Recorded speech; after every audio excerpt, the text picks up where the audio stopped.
안녕하세요. 과학책방 사입니다. 위대한 대화 김지수 인터뷰집 중에서 미래학자 다니엘 핑크 편을 읽겠습니다.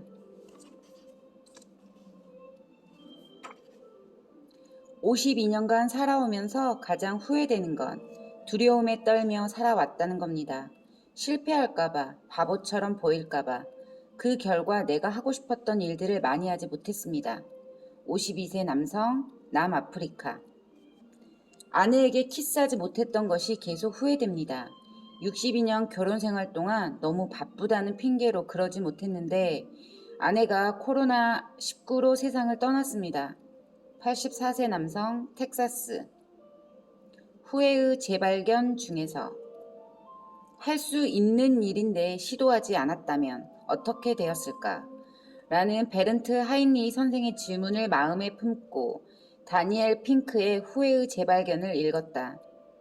동시대에 가장 사려 깊은 통찰력을 자랑하는 미래학자가 코로나 이후 인생의 가장 훌륭한 스승으로 후회를 지목한 것이 다소 의아했다. 알다시피 후회는 회고적 감정이 아니던가. 책은 에디트 피아프의 노래로 시작한다. 허공을 때리는 밧줄 같은 목소리로 후회하지 않는다고 선언하는 노래는 징글징글한 후회의 늪에서 헤매다 나온 나의 오랜 애청곡이었다. 난 아무것도 후회하지 않아요. 다 대가를 치렀고 떠내려 보냈고 잊어버렸어요. 과거는 신경 쓰지 않아요. 정신을 고양하는 삶의 창가로 이만한 노래가 어디 있나. 아니, 난 아무것도 후회하지 않아요 라는 뜻의 이 앨범은 100만 장 이상 판매됐지만 안타깝게도 피아프는 3년 뒤 비참한 모습으로 세상을 떠났다. 다소 과격하지만 다니엘 핑크는 이 대목에서 후회하지 않는다는 말은 심리적인 자기 속임수이며 인생을 망치는 헛소리라고 일갈한다. 후회 없는 삶을 모토로 삼은 사람들에겐 정신이 번쩍 들 말이다.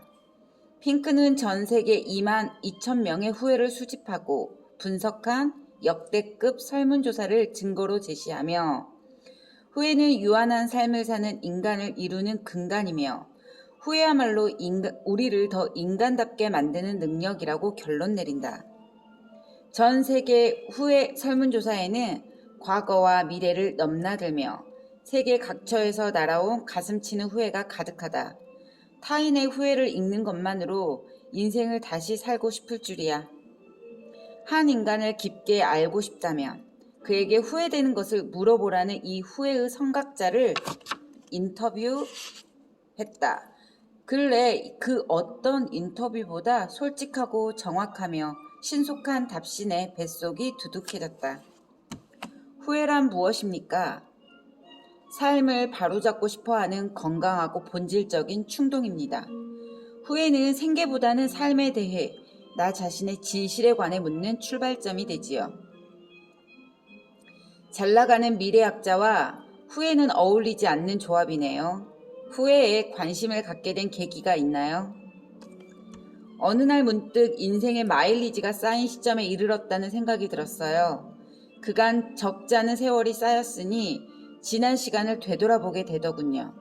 돌이켜보니 행하지 않아 미련이 남은 일들과 실행했지만 후회로 남은 일들, 다르게 했더라면 좋았을 일들이 떠올랐습니다.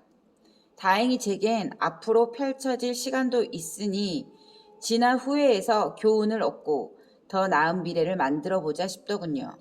게다가 제 개인적인 후회를 다른 이들에게 터놓자 놀라운 일이 벌어졌어요. 적극적인 경청과 속 깊은 공감이 이어졌죠. 후회하지 않는다는 말은 허튼 소리였어요. 알고 보면 모두가 후회를 터놓고 얘기하길 원했습니다. 후회의 커밍아웃 과정이 궁금하군요. 전 세계 2만여 명의 사람들이 당신에게 어떤 방식으로 후회를 털어놓았습니까?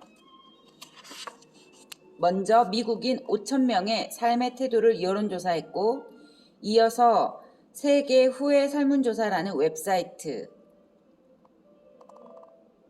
www.world regretsurvey.com을 개설했습니다. 반응이 정말 폭발적이었어요. 109개국에서 22,000건이 넘는 후회 사연이 접수됐고 지금도 속속 도착하고 있습니다. 후회 사연을 읽는 것만으로도 큰 영감을 받는다고 했다. 후회에 대한 유의미한 발견은 무엇이었나요? 사람들은 너무도 다양하게 많은 것을 후회하더군요. 연애, 재정, 가족, 교육 등등. 그 심층 구조를 들여다보니 후회는 4가지로 정리됐어요. 첫째, 삶의 안정적 인프라를 만들지 못한 것에 대한 기반성 후회. 둘째, 성장을 위해 위험을 감수하지 않은 대담성 후회. 셋째, 양심적이지 못한 일에 대한 도덕성 후회. 넷째, 더 사랑하고 손 내밀지 못한 관계성 후회입니다. 설문에 따르면 사람들은 대체로 행동한 것보다 행동하지 않은 것에 대해 더 많이 후회했다. 하지 않은 일을 더 많이 후회하는 이유는 무엇인가요? 미소 지으며 이미 한 행동에 대한 후회는 선택지가 있어요. 괴롭혔던 사람에게 사과할 수도 있고 흉한 문신은 지울 수도 있죠. 차선책으로 해석을 달리할 수도 있어요. 가령 그 사람이랑 결혼한 건 후회하지만 적어도 예쁜 2아이를 얻었잖아 처럼요. 하지만 무행동에 대한 후회는 다른 선택지가 없어요. 나이 들수록 우리가 괴로워하는 것도 그 때문이고요. 대부분 무행동에 대한 후회는 후회의 심층 구조에서 가장 큰 비중을 차지하는 대담성 후회와 관계성 후회로 나타났습니다. 사람들의 후회 내용은 성별과 나이, 학력, 소득에 따라 어떻게 달라졌나요? 소득이 낮을수록 재정에 관련된 후회가 많았고 소득이 높을수록 경력과 직업에 대한 후회가 높았어요. 교육에 대한 후회는 대학을 다녔지만 졸업하지 않은 사람들에게 나타났습니다. 평균적으로 남성들은 직업적 기회를, 여성들은 관계의 기회를 중시해서 그에 대한 후회가 뒤따르더군요. 늙어감에 따라 교육, 건강, 경력에 대한 후회가 적어지고 가족에 대한 후회가 더 커졌어요. 공통적으로는 나이가 들면서 행동하지 않은 것에 대한 후회가 우세했어요. 50세에는 행동하지 않은 것에 대한 후회가 행동에 대한 후회보다 2배나 많았습니다. 최근 슬픔이나 고통 등 부정적인 감정도 중요하다는 것이 심리학의 트렌드로 보입니다. 후회는 다른 부정적인 감정들과는 어떻게 다른지요?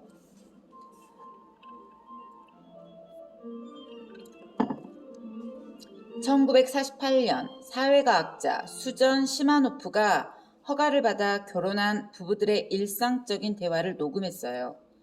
녹취 분석 결과 사랑 다음으로 자주 언급되는 단어는 후회뿐이었죠. 2008년 사회학자 콜린 세퍼리 등이 삶에서 가장 널리 퍼져 있는 부정적인 감정을 조사했을 때도 참가자들이 가장 많이 경험한 감정, 가치 있게 생각하는 감정 역시 후회였습니다. 모든 분야의 학자들은 같은 결론에 도달했어요. 살아간다는 것은 적어도 얼마간의 후회를 쌓는 일이다. 다른 선택을 했더라면 이라는 자책은 우리를 괴롭힙니다. 그러나 놀랍게도 후회는 고도의 두뇌 작용이에요. 그저 감정이 아니라 인간만이 가진 놀라운 인지 능력이죠. 인지적으로 문제가 있으면 후회를 느끼지 못하나요? 그렇습니다. 후회는 사고력이에요. 성인이 후회를 느끼지 못한다면 심각한 문제 신호입니다. 예를 들어 어린아이나 조현병, 파킨슨병 등을 앓는 환자는 후회를 이해하지 못해요. 다니엘 핑크는 후회의 프로세스를 인간만이 가진 시간여행 능력과 스토리텔링 능력으로 설명했다. 후회의 뚜껑을 열어보면 그 동력은 스토리텔링입니다. 우리는 머릿속 타임머신에 올라타 과거로 거슬러 올라갈 수 있어요. 그리고 그 과거의 이야기를 고쳤습니다. 다른 결정을 내렸다면 어땠을지 상상하는 것이지요. 과거를 바꿨으니 현재의 이야기도 바뀔 수밖에요. 참으로 신통한 재주죠. 성공적인 후회는 우리의 내러티브 능력에 달려 있다고 했다. 내러티브 능력이 왜 중요하지요? 심리학자 댄 맥아담스에 의하면 우리는 이야기로 정체성을 형성합니다. 이때 오염서사와 구원서사, 두 가지 전통 서사가 우위를 차지하기 위해 다투죠. 정체성이 오염서사에 뿌리를 둔 사람은 삶에 만족하지 못하는 반면 구원서사에 뿌리를 둔 사람은 의미 있는 성취를 이뤄냅니다. 그래서 자신의 인생을 이야기할 때 구원서사로 묘사하는 건 큰 도움이 됩니다. 구원서사 속에서는 전화이복을 맞이할 수 있으니까요. 구원서사의 엔진이 후회라고 했다. 하지만 건강하게 후회하는 건 쉽지 않아요. 우울한 감정이 함께 덮치면 덫에 빠진 것 같죠. 현실이 그렇기에 에디트 피아프의 후회하지 않아 라는 노래에 사람들이 그토록 열광한 게 아닐까요?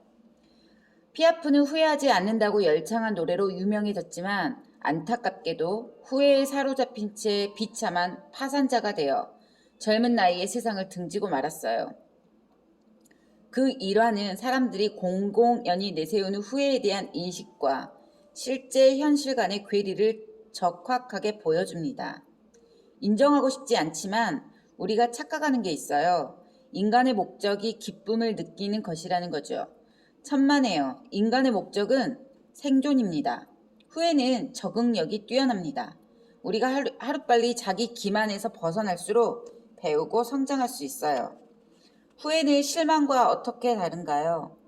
자신이 통제할 수 없는 결과에 대해 느끼는 감정이 실망이라면 후회의 화살은 통제할 수 있었던 내 잘못을 향합니다. 예를 들어 지금 워싱턴에 비가 내린다는 사실은 후회할 수 없어요. 날씨는 제 권한이 아니니까요. 하지만 우산을 쓰고 다니는 사람들을 보면 대책 없이 나온 내 결정에 후회가 되겠지요. 후회의 한가운데엔 비교와 자기 비난이 있어요. 그런 맥락에서 올림픽 1, 2, 3위 메달리스트들의 표정 관찰이 흥미로웠어요. 아슬아슬하게 순위를 다투며 후회의 메커니즘에 자주 노출되는 운동선수들에게서 어떤 통찰을 얻을 수 있나요? 언급하신 연구에 담긴 핵심 통찰은 동메달리스트가 은메달리스트보다 대체로 더 행복해 하더라는 겁니다. 왜냐? 동메달리스트는 하향식 비교를 하기 때문이죠. 나는 적어도 4위 선수처럼 메달권에 못 들진 않았어 라고요. 반면 은메달리스트는 상향식 비교를 합니다. 더 빠르게 페달을 밟았더라면 금메달을 땄을 텐데 적어도 위로를 주지만 했더라면은 기분을 나쁘게 만듭니다. 반면 반대 측면도 의미심장하죠. 이후 근소한 차이로 1위를 놓친 했더라면 그룹은 안도감에 젖었던 적어도 그룹보다 체계적으로 더 나은 성과를 냈어요. 좌절을 겪은 경험이 추진력이 된 겁니다. 감정적인 후회는 우리를 고통의 방에 가두지만 생각의 영역으로 옮겨진 후회는 행동을 고양했어요. 후회의 기술을 잘 사용한 대표적인 유명인으로 누구를 꼽으십니까? 알프레드 노벨과 제프 베조스입니다. 노벨은 다이너마이트 공장을 세워 백만장자가 됐지만 자신의 미래를 본 후 후회를 바로잡았습니다. 죽음의 상인이 죽었다라는 잘못 나간 부고 뉴스를 읽고 노벨상을 만드는데 재산을 전부 기부했어요. 제프 베조스도 그 일을 하지 않으면 미래에 후회하게 될까라는 질문을 던져서 일과 삶에 접근했어요. 80세의 미래로 가본 그는 대담성 후회를 예상했고 그것을 최소화하려는 소망을 현재 행동의 원동력으로 삼았어요. 이른바 후회 최소화 프레임워크로 아마존을 세우고 워싱턴 포스트를 샀지요. 그러나 보통 사람이 미래로 가서 후회를 예측하는 것은 어렵습니다. 제 경험으로 보면 부정적 상상으로 현재가 위축될 소지도 크고요. 맞아요. 보통의 우리가 모든 후회를 가정하고 최소화하려 든다면 뇌는 무언가를 하기보다 노력이 덜 드는 현상 유지 방식을 택합니다. 연구 결과 후회 회피는 종종 결정 회피로 이어졌어요. 후회에 너무 집착하면 그대로 얼어붙어 결정하지 않기로 결정할 수 있다는 거죠. 예를 들어 시험에서 답을 고쳤을 경우와 그대로 두었을 경우 답을 바꾼 학생들의 점수가 올라갔습니다. 하지만 오랫동안 최초 직감을 고수하고 답을 바꾸지 말라는 통념이 더 지배적이었어요. 고쳐서 틀릴 반대의 경우를 상상하면 심적으로 더 고통스럽거든요. 그는 후회를 최소화하는 것과 위험을 최소화하는 것은 다르다고 했다. 핵심은 후회의 최소화가 아니라 최적화다. 평생 무수히 많은 결정을 내리는 만큼 빈틈없이 완벽한 결정을 내리는 건 불가능해요. 관건은 올바른 후회를 최소화하는 거죠. 그게 바로 후회의 최적화입니다. 후회의 최적화는 정확히 어떤 상태를 말합니까? 말씀드렸듯이 연구를 통해 4가지 범주의 후회가 중요하다는 걸 알았어요. 첫째, 안정적인 기반을 다지지 못한 것, 기반성 후회. 둘째, 배우고 성장할 수 있었던 합당한 기회를 붙잡지 못한 것, 대담성 후회. 셋째, 옳은 행동을 하지 못한 것, 도덕성 후회. 넷째, 사람들과 가까이 지내지 못한 것, 관계성 후회. 훗날 뼈저리게 통탄하게 될 4가지 핵심 후회는 최소화하는 데 힘쓰되 그 외의 일들에 대해서는 너무 신경 쓰지 마세요. 적당히 만족스러운 결정을 내리는 것으로 족합니다. 그러면 행복해질 거예요. 그는 후회 최적화 프레임을 위해 대부분의 결정에 만족하는 태도가 중요하다고 여러 번 강조했다. 만족하는 태도가 왜 그렇게 중요한가요? 실제로 대부분의 결정은 당신이 상상하는 것만큼 인생에 그다지 영향을 미치지 않아요. 기대 수준을 조정하고 다음 기회에 더 나은 선택을 통해 만회도 가능하지요. 왜 그 이상한 식당을 선택했는지, 왜 이 셔츠를 사기로 했는지 1년 후엔 기억조차 안 날 거예요. 오히려 모든 선택에서 최고의 쾌락을 찾고 자신의 통제감을 높이고자 하는 것은 오만입니다. 후회에 집착하는 사람만큼이나 행복에 너무 집착하는 사람은 그렇지 않은 사람보다 삶에 대한 만족도가 낮습니다. 내 후회의 심층 구조를 파악하는 것이 삶의 방향에 지대한 영향을 미칩니까? 그럼요. 삶에서 가장 후회하는 일이 뭔지 적어보면 내가 가장 중시하는 게 무엇인지도 알게 됩니다. 후회의 심층 구조는 행복한 삶의 정반대를 보여주고 있어요. 4가지 후회는 함께 작동합니다. 안정과 기회회, 윤리와 사랑, 후회를 구성하는 이 4가지 메커니즘은 팽팽하게 균형을 이루어야 할 항목이 아니라 수튜, 한국의 찌개 말입니다. 재료처럼 감칠맛을 돋워주고 서로의 풍미를 더해주는 요소지요. 생각해보면 저는 말씀하신 4가지 핵심 후회 중 대담성 후회와 관계성 후회가 크더군요. 직장에 안주해 살았던 많은 사람이 중년이 되어 그렇게 살지 않았다면 더 많은 경험을 누렸을 텐데 라고 후회한다는 부분에 마음이 찔렸어요. 자신에게 진실하지 못했다고 아쉬워하죠. 여행했더라면, 사업을 시작했더라면, 더 많이 연애했더라면, 돌아보니 의무만 있고 기회가 없는 인생이었다면 그건 억제된 삶입니다. 반면 기회만 있고 의무를 다하지 않은 삶은 공허하죠. 기회와 의무가 융합된 삶이 참된 삶이에요. 그러나 저 또한 4가지 후회를 모두 갖고 있습니다. 기반성 후회가 가장 적지만 나머지 3가지 후회, 즉 위험을 좀 더 감수하지 못했던 것, 좀 더 고결하게 행동하지 못했던 것, 타인에게 다가가지 못했던 것에 대해서는 크게 후회하고 있습니다. 그래서 이 후회들에 잘 대처하려고 합니다. 존경받는 지혜자인 다니엘 핑크조차 인생의 여러 범주에서 후회하고 있고 개선하고 싶어 한다는 사실이 왠지 위로가 되었다. 한편 성실의 범주인 기반성 후회가 뒤늦게 시작된다는 것도 놀라웠어요. 먹고 운동하고 공부하고 저축하는 것과 같은 일상의 선택들은 시간이 지남에 따라 폭발적인 이익 또는 해악을 낳죠. 단 한 번에 결정적인 격변을 일으키는 게 아니에요. 삶의 기반이 약하다는 사실을 인식하는 데는 시간이 걸립니다. 해밍웨이의 소설 태양은 다시 떠오른다에는 파산에 관한 대화가 나옵니다. 어쩌다 파산했나? 2가지 방법으로, 점진적으로, 그리고 갑자기. 건강, 교육, 재정적 실수는 즉각적으로 결과를 가져오지 않아요. 서서히 그리고 갑자기 닥치죠. 그러나 이런 후회에도 해결책이 있어요. 나무를 심기에 가장 좋은 시기는 20년 전이었다. 두 번째로 좋은 시기는 바로 오늘이다 라는 말을 잊지 마세요. 수많은 후회를 읽으면서 선생 자신은 어떤 변화를 겪었습니까?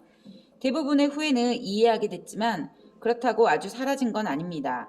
저는 친절하지 못했던 걸 후회하면서 정을 베풀 줄 아는 사람이 되려고 노력하고 있어요. 관계성 후회를 접하면서 제 행동에도 변화가 생겼어요. 예전에는 어색하다는 이유로 주변 사람들에게 잘 다가가지 못했어요. 상대방도 개의치 않을 거라 생각했고요. 제 생각이 틀렸어요. 언제고 상대에게 먼저 다가가는 것이 답입니다. 문득 궁금합니다. 전 세계 2만 2천 명에 달하는 사람들이 생면부지인 당신에게 왜 자신의 후회를 열정적으로 털어놓았을까요? 글이나 말로 후회를 털어놓으며 마음의 짐이 줄어들어요.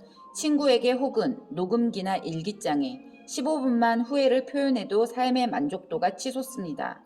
중요한 역할을 하는 건 언어예요. 감정은 추상적이에요. 반면 언어로 털어놓거나 기록하면 통제할 수 있는 구체적인 어휘로 바뀌고 위압감에 덜 사로잡힙니다. 후회 프로젝트에 참여해서 후회를 노출하고 다른 사람의 후회를 읽는 것도 큰 도움이 되겠지요. 후회를 노출하면 약점을 잡힌다는 생각은 괜한 걱정일까요? 임상 결과 사람들은 허점을 노출하는 상대에게 친밀감을 느끼고 그 용기를 높이 샀어요. 후회 모임을 만들어서 올해 후회를 새해 결심과 짝짓는 것도 방법입니다. 작은 것부터 시작하세요. 새해 결심도 산더미 같은 후회가 아니라 딱 한 가지 후회에서 시작하면 좋아요. 마지막으로 과거와 미래를 질주하는 상상력 넘치는 한국인들을 위해 인생의 풍미를 더해가는 후회 사용 팁을 부탁합니다. 첫째, 사람은 누구나 후회하게 마련이라는 사실을 이해하세요. 둘째, 후회하는 자신을 경멸하지 말고 친절하게 대하세요.